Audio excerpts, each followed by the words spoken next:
It's late summer or early autumn in the community of Little Boularderie, a fishing and agricultural settlement located on the east coast of Cape Breton Island. A crisp breeze is blowing off the ocean and through the fields, carrying with it the scent of local vegetation like goldenrod and Queen Anne's lace. These fields, along with the rest of the settlement, are owned by a man named Antoine de la Boularderie, a nobleman from France and one of Cape Breton's most distinguished residents. On this pristine day, Antoine has decided to inspect the progress of his establishment. He lumbers down towards the shore, where the fishermen are hard at work. Although Antoine is only 49 years old, it's likely that at this point in his life, he's walking with a cane to alleviate the pain of old war wounds. But old wounds aren't the only burden he carries.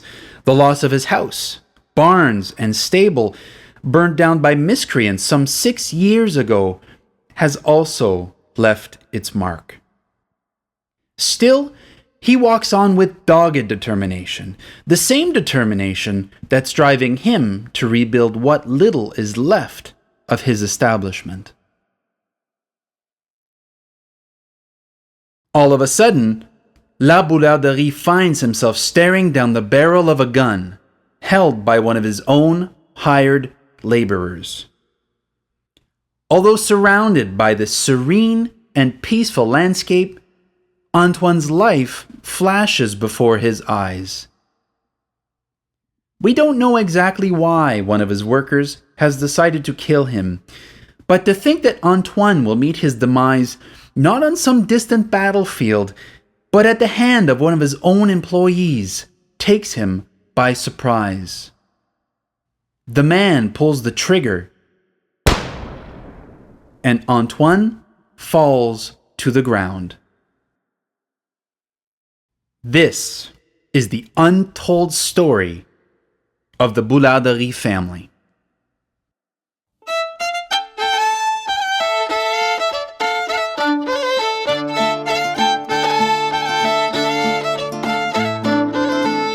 Je voudrais bien que tous ces bons vieillards souriant dans le paradis. Je voudrais bien que tous ces bons vieillards souriant dans le paradis.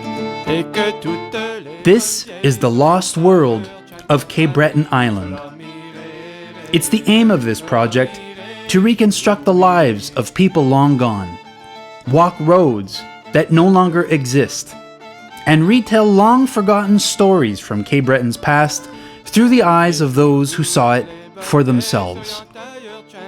These primary sources tell the stories of a long-lost landscape, each one a thread in the tapestries of Cape Breton's vivid and engrossing history.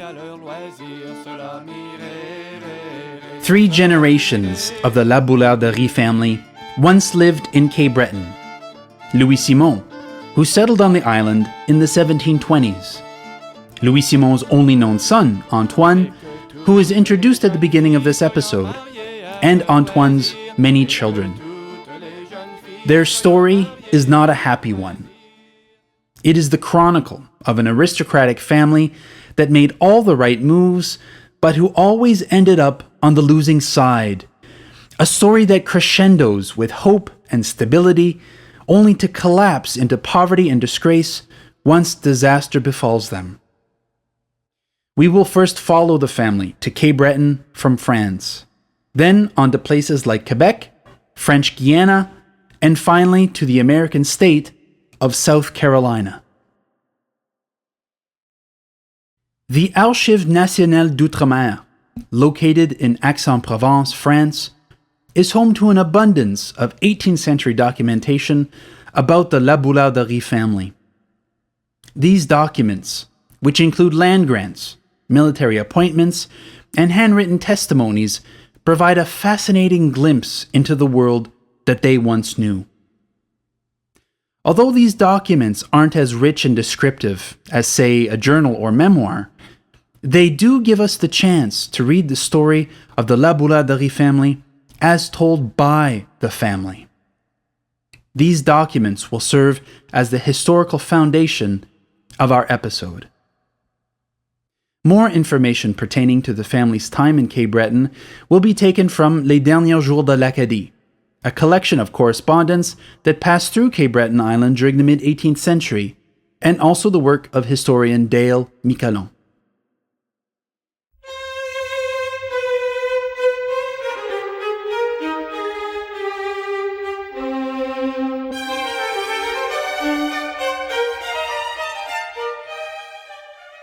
At the end of the War of Spanish Succession in 1713, France ceded the colonies of Acadia and Newfoundland to Great Britain. However, France would retain control over the islands in the Gulf of St. Lawrence, the most important of these being Ile Saint-Jean, present-day Prince Edward Island, and the island of Cape Breton. As per the treaty signed at the end of the war, the population of Placentia, Newfoundland, and the islands of Saint-Pierre and Miquelon would be uprooted and transferred to French territory. The French administration decided that these people would be transferred to Cape Breton Island, where a new settlement would be founded at Havre-à-l'Anglois, or English Harbor. The administration soon changed the name of the settlement to Louisbourg, and Cape Breton Island to Île Royale. To help this fledgling colony, the colonial administration in New France arranged for soldiers and equipment to be sent to Louisbourg, but since no naval ships were available at the time, they instead contracted a merchant ship in Quebec to do the job, a ship commanded by a man named Louis Simon de la Boularderie. Louis Simon was born around the year 1674 in Paris, France. In 1693, he entered the colonial troops and served in both Newfoundland and Acadia. Although a naval officer by trade, by 1713, he was forced to find other kinds of employment, and so got involved in merchant shipping. It was at this point that he was contracted by the colonial administration in New France to carry supplies to this new settlement on Cape Breton Island. It was likely in the month of August 1713 when Louis Simon sailed into the Gulf of St. Lawrence and down the northeastern coast of Cape Breton toward Louisbourg. Perhaps it was at this time that La Boularderie first laid eyes on the island that would one day bear his name, an island that sat in the entrance of Cape Breton's vast inland sea, known as the Bredor Lakes, like a cork in a bottle. If observed from offshore, the island would have appeared only a few kilometers wide. But in reality, the island proved to be some 10 kilometers wide and well over 35 kilometers long. To reward La Boularderie for his services, historian J.S. McLennan explains that in 1719, the king granted him a concession of land, which included all of the island that sat in the entrance to the Bredor Lakes, and, we quote, the opposite southern shore to a league in depth, the island at Ingonish, and exclusive beach rights for 100 fishers, unquote. This concession was unique in that it was designated franc à le noble. It meant that Louis Simon owned his land outright and was not required to pay dues or taxes to the king, unlike the seigneurial concessions of Canada and France. Louis Simon was, in effect, the true lord of the land. Today, the island, which is known locally as Boularderie Island, is best known for its rolling farmland and strong Gaelic and Scottish ties. It is bisected by the Trans-Canada Highway, which runs from St. Andrew's Channel to the Seal Island Bridge. The community of Point Oconee, located on the northern coast of Boularderie Island, together with the community of Alder Point that sits on the opposite shore, mark the present-day location of La Boularderie's 18th century settlement known as La Petite Brador, or Little Brador in English. A decoding of Louis Simon's name provides us with rich detail not only about the individual, but also about the entire Boularderie family. But it's important to note that La Boularderie is not the family's name, although for the sake of simplicity, we will continue to use it as such. Louis Simon's family name was actually Le Poupet. In France's Ancien Régime, when someone's first name and family name were followed immediately by the particle de and by a territorial designation, it was usually because they were of the nobility. Therefore, there are 4 components to Louis Simon's name. His first name, Louis Simon, his family name, Le Poupet, the particle indicating nobility, de, and the estate to which his nobility was linked, in this case, an estate in Normandy known as La Boularderie. Putting it all together, we get Louis Simon Le Poupet de La Boularderie. The names of Louis Simon's descendants would, in fact, incorporate other family estates into their own names, such as Saint-Aubin, Tréville, Vesly, Cou, and Benneville, although each of these designations would be preceded by the family name Le Poupet. While Louis Simon focused his attention on his growing settlement at Little Brador and his fishery at Ingonish, his only son, Antoine, now about 15 years old, was busy leading a very different kind of life. Antoine was born in Port-Royal, Acadia, present-day Annapolis Royal, Nova Scotia, in 1705. His mother's name was Madeleine Malençon and was likely of Acadian descent. Little to nothing is known about Antoine's early years in Acadia, but at about the same time that his father acquired his noble concession at Little Brador, young Antoine was serving as a page in the household of the Duke of Orleans in France.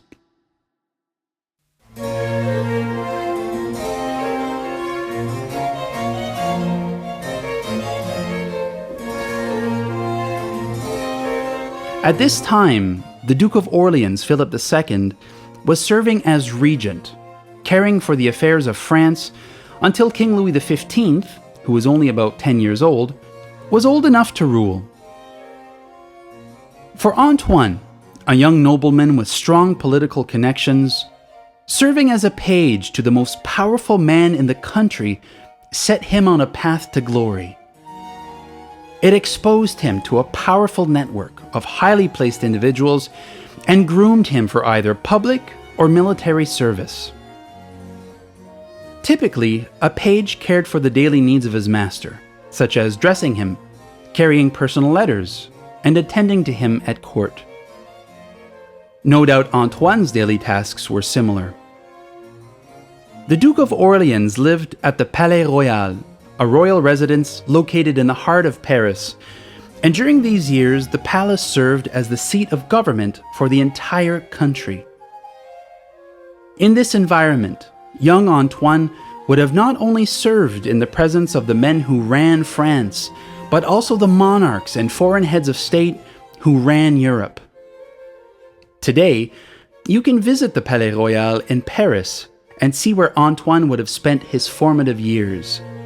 It is a short walk from the Louvre in Paris's first arrondissement.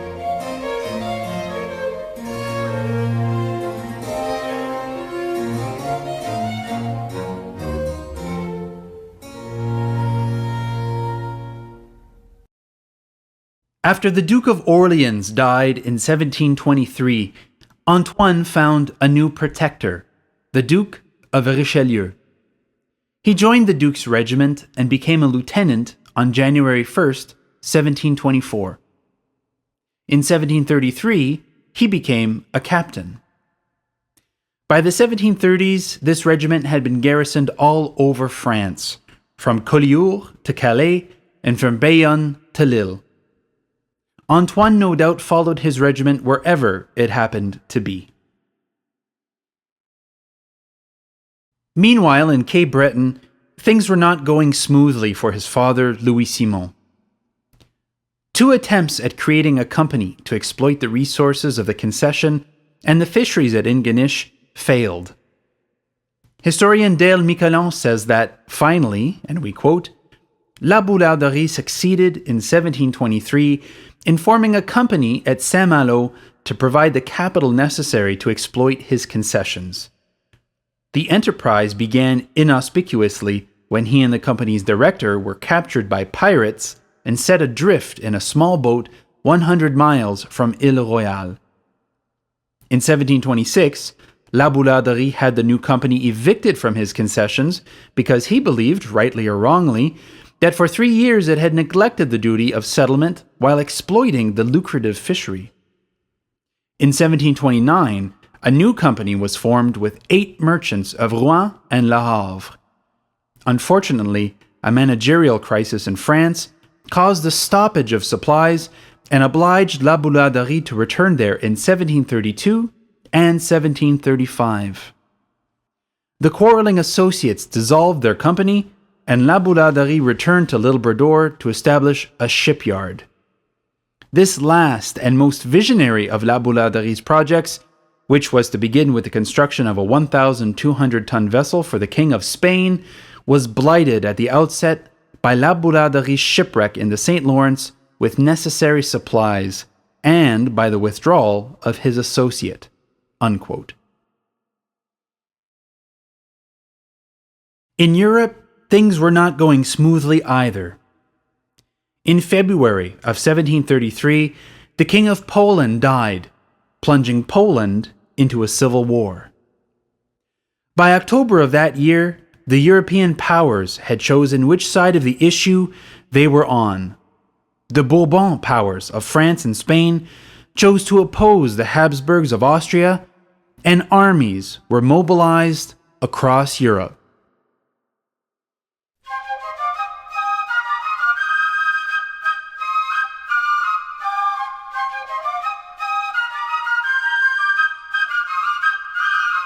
In 1733, when the War of Polish Succession broke out in Europe, Antoine would have probably been garrisoned with his regiment in Sélestat, a French town along the German border.